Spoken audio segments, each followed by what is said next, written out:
at some length earlier this evening about transplantation. What I'm going to try to explain to you is why orthopedic surgeons and biomaterials engineers are really focused more on implantation, namely the use of non-biological materials in order to deal with the specific organ dysfunction of joint disease. And to get into that, I think what we ought to do to start with is to talk a little bit about the basic science of articular cartilage, to try to get you some sense of what it is that we're dealing with that goes wrong and what it is that has then resulted in the strategies that are popular to correct the problem. This is Torva's identification of the human circumstance, and orthopedic surgeons have often been accused of approaching people this way. But we don't put you up on a lift and just crank out the defective elements and bolt in something new. It has to be done a little more subtly, although orthopedic surgeons have been accused of going to the operating room with their knuckles dragging on the floor. What we're talking about, I think to introduce the subject, I'm going to focus on the hip.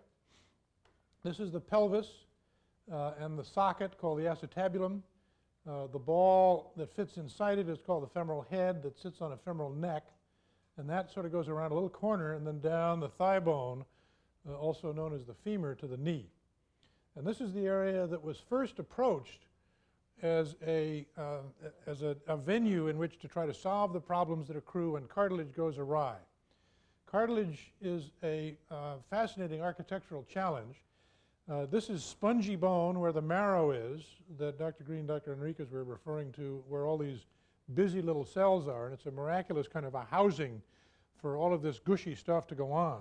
It's a very clever thing to do for her to figure out in terms of where all of that ought to be, because it's well protected inside the bony cage.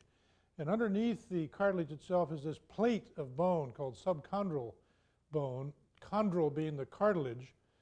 So the cartilage starts as a calcified structure that's intimate with that bony layer.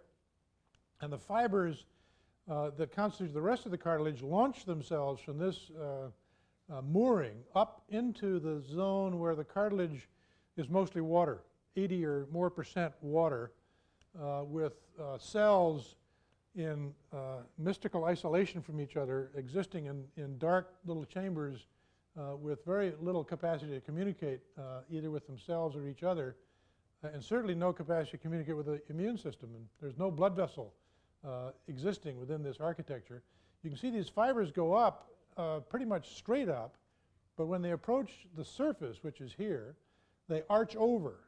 They actually curve over in an arcade, which takes them at the very surface, almost parallel to the surface, before they turn to go back down.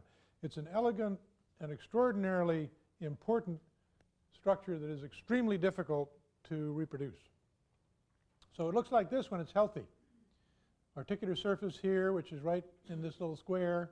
They've left out the articular surface of the socket, so all you're looking at is the curved surface on the ball with all of these fibers and these little cells, and then the calcified zone, the sclerotic or subchondral bone, and then the trabecular architecture of the space frame of the marrow.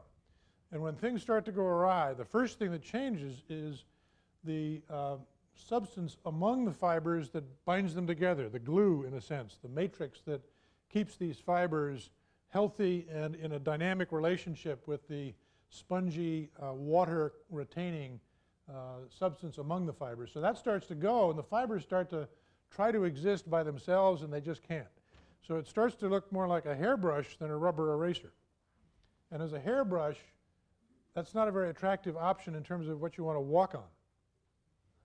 As it goes further, you start actually to lose chunks, and they come out into the joint and start floating around, and then they show up because they get grabbed by the lining of the joint, sucked away from the fluid that they were floating in, and all of a sudden they show up to the immune system, and the immune system doesn't know what this is, because without any blood supply in the cartilage itself is not visible to the immune system, and when it shows up having broken loose, it doesn't look like self. So you get an inflammatory process that stirs up a major reaction in the joint. The joint lining cells, which are in this layer here, dump fluid into the joint which contains digestive enzymes, unfortunately, And the digestive enzymes further degrade the matrix in between the fibers and the fibers themselves, and things go down the tube until you got nothing covering the bone. Now the cartilage doesn't have any nerve supply either. It doesn't have any blood flow and doesn't have any nerve supply. So you don't feel some of this early stuff going on until the lining, the synovial lining, starts to react. And then when the bare bone starts to be exposed, and it's exposed on both surfaces so they rub together, bone has lots of nerve cells. And so then you begin to know about it. The other thing we've learned from our materials engineers and a specialized group of engineers called tribologists, who are not studying tribes, they're studying things that rub against each other. Well, maybe they are studying tribes, but the tribologists point out that when you take these bare bone surfaces and rub them together, they get hot. And it's analogous to rubbing your elbow bare against the table, and you don't stroke back and forth more than a few times before you withdraw and go to look for something else to do. So you begin to look like this. When your hip starts to wear more and more badly, and any activity that you do becomes increasingly uncomfortable, the bone stops being round, develops these bumps around the edge, which teleologically seem to be a frustrated effort to make the joint bigger. You used to know how to do that, but by the time you got to be 14 or 15, you forget. And when the stimulus arises in the joint, which is probably from pressure receptors that say to the joint surface, we've got too much pressure here, you better get bigger. In the adult, when that signal arrives for the body to do something about it, it doesn't know how, and all it does is make these marginal bone spurs around both sides of the joint. They start banging into each other, and you start losing your range of motion. You can't bend your hip around to get at your foot to trim your toenails or put on your shoes and socks. So the x-rays start to look like this. This is a partially worn joint. This is what the joint space should look like, this little gap right in here. And when the wear occurs, the gap disappears. As the gap disappears, the bone reacts, gets denser in an effort to try to deal with the extra pressure. Bone's very responsive to demand, and when it feels the extra pressure, it tries to get thicker. Unfortunately, if there's any cartilage left, if it's sitting on a thick piece of bone without any springiness, the cartilage probably wears a little more rapidly than it would otherwise. And then you drag yourself to the orthopedic surgeon and you sit down and they start to debate about what would be the most appropriate strategy to bring to bear. And this slide is a fascinating slide from my point of view because it represents some of the extraordinary alterations in strategy that have arisen as technology has advanced. Back in the old era when anesthesia was worth your life and infection was very likely to accrue when somebody made a hole in you and tried to fill it with something that wasn't supposed to be there, this kind of surgery was untenable. So your quality of life went to hell in a handbasket, and that was too bad, but there were no alternatives. What's happened now with better anesthesia and better control over sepsis and better choices in materials is that the option of interceding for quality of life issues has suddenly become increasingly available. And so this line, which separates the idea of doing surgery to put in a joint from the idea of not doing that, has resulted in a migration of that line so that the age that's being considered in terms of this increasing age, you used to say that if you were 65 or older, you were very likely to fit in to get a joint replacement. But if you were 55 or younger, people would rear back and say, oh, I don't think so. And the transformation with the technology has been that this part of the age-related and activity-related area, which doesn't qualify for replacing joints, has shrunk almost to vanishing. So that we're now contemplating and actually undertaking joint replacement surgery in some individuals as young as 17, because nothing else works quite as well. We're going to talk about the disasters that accrue when we do this surgery, but remember that we're talking about an operation which, while we identify these serious difficulties that can arise, it's one of the most successful surgical interventions available for any surgical specialty. So if your hip goes bad, what we did in the old days and still do is we cut across the femoral neck and take this out, send it to pathology. No, we don't give it back to you to get to your dog, but it goes out and needs to be replaced. we also sometimes divide this where the muscles attach one way or another, just in order to get at the site. Now, back in the old days, what we used to do then was to put in one of these. This is a Moore prosthesis. I got one of those on the table. And it worked better than anything that was available before that, but it didn't work really well. It was a one-size-fits-all. These holes were designed to be filled with bone, and that was how it was supported, on this flange and then by these bone-filled holes. And the rest of it was just slipped into the marrow cavity of the thigh bone, and it rattled around in there. And it hurt. Not as much as the original problem, but certainly didn't feel as good as we needed to have it feel. This is what it looks like on x-ray. You can see the thigh bone here. You can see this is really not very tight, and there's nothing else in there with it. Well, Mr. Charnley, we called him Mr. Charnley because he was a British surgeon, and that's what they did, and still do, was sitting in a laboratory with a dental colleague of his and complaining about the fact that these didn't work as well as he wanted them to. His colleague opened a drawer, pulled out a pink powder and threw it at him and said, "Here, we make false teeth out of these. Why don't you try this?" He took it, pink as it was, to the operating room, figured out how to sterilize it, mixed it up, and put it in. And it worked remarkably well. And what it does is it fills the difference in size and shape between the bone and the implant. It does so both on the socket side and on the femoral side. The problem with it is it's acrylic plastic. You can't see it on x-ray. So you need to find some way. This is the acrylic cement. This is the polyethylene bearing surface, sort of like cartilage. Then there's a stainless steel ball and stem, all one piece. But you can't see this acrylic plastic on x-ray. So they mix it with barium. And when you take an x-ray, you can see the acrylic plastic filling that gap between the stem and the bone, both around the socket and around the stem. These wires were used to put the muscle back, and we've found other ways to do that because the wires, while they worked sort of, were inclined to break.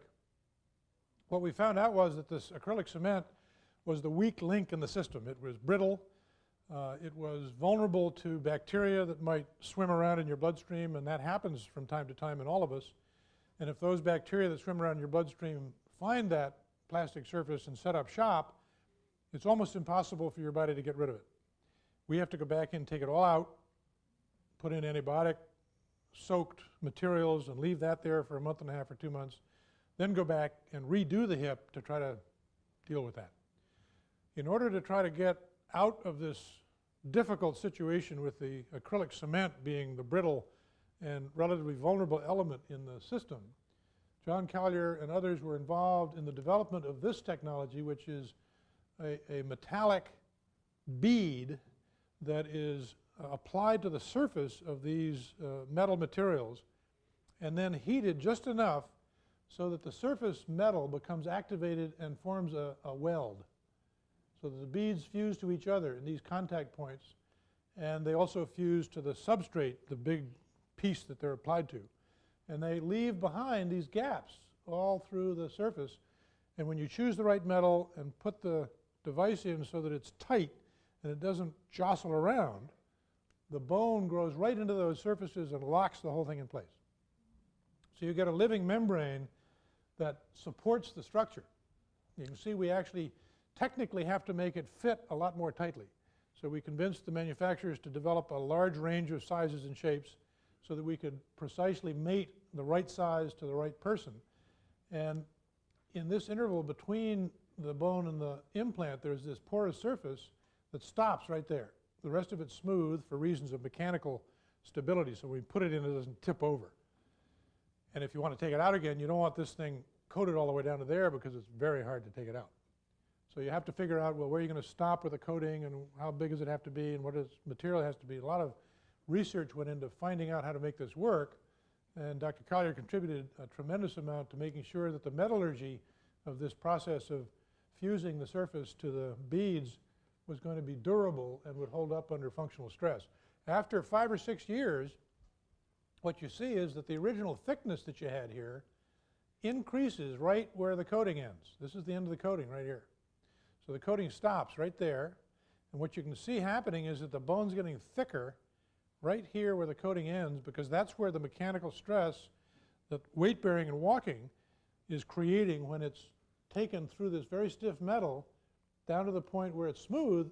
It has to transfer that stress out, and where it's transferred to the bone says, oh, I got to be, and it gets detectably more durable and more robust right at that point. So it's a remarkable system, and its responsiveness makes it possible to do this work, because if it wasn't that responsive, we'd be out of business.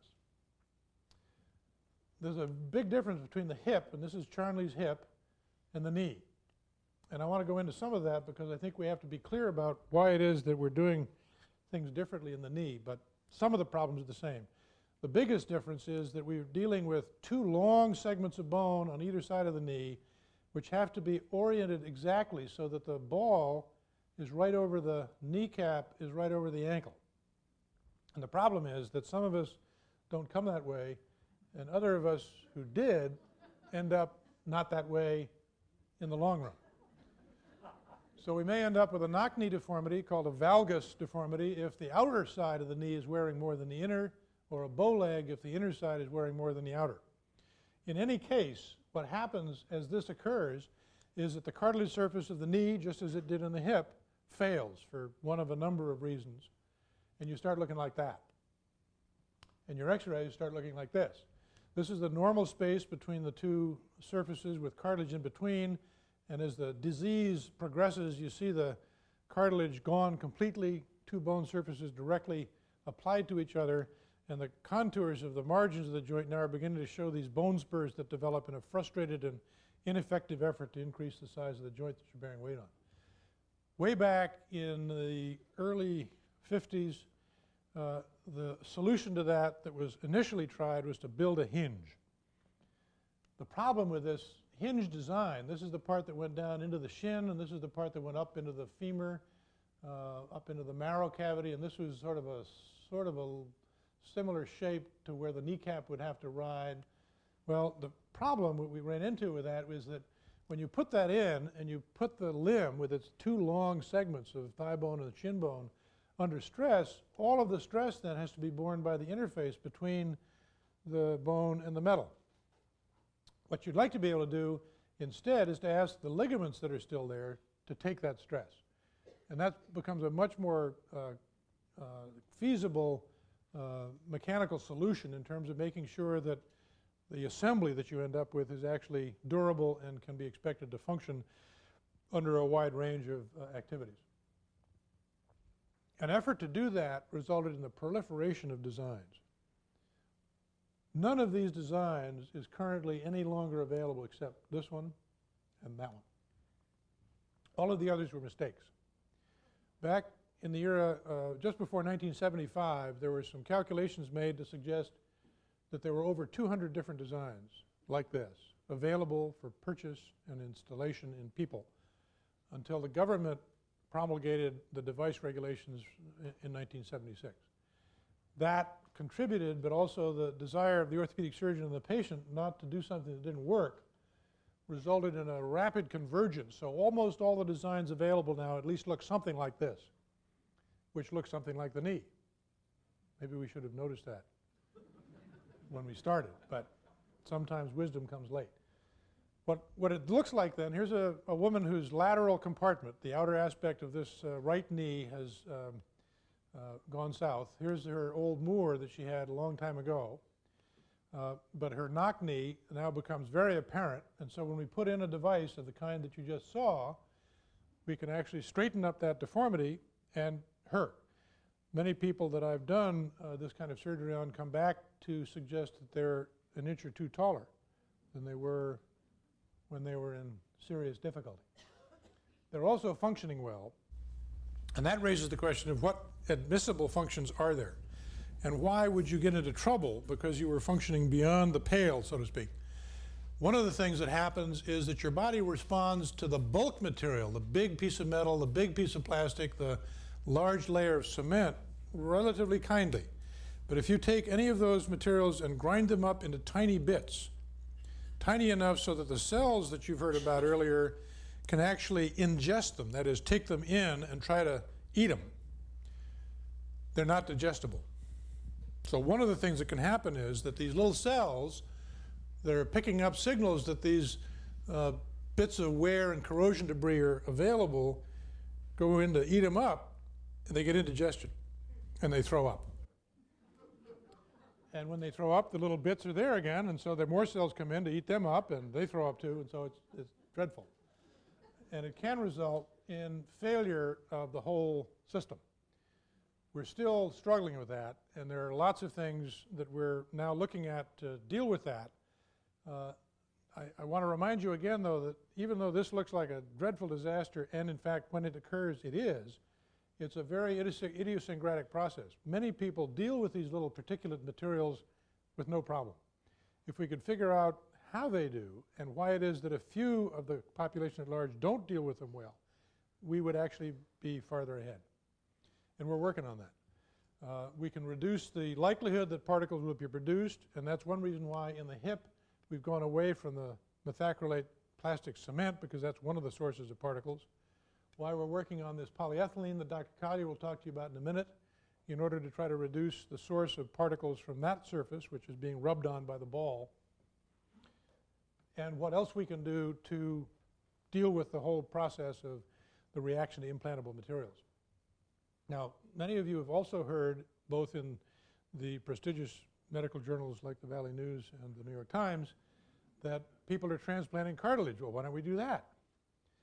We don't do that because this is such an extraordinary structure that it's very hard to get integrity back when you borrow a little chunk of cartilage from a place where you might not need it much, put it in a jar, make it grow into a gob, and then put the gob back in.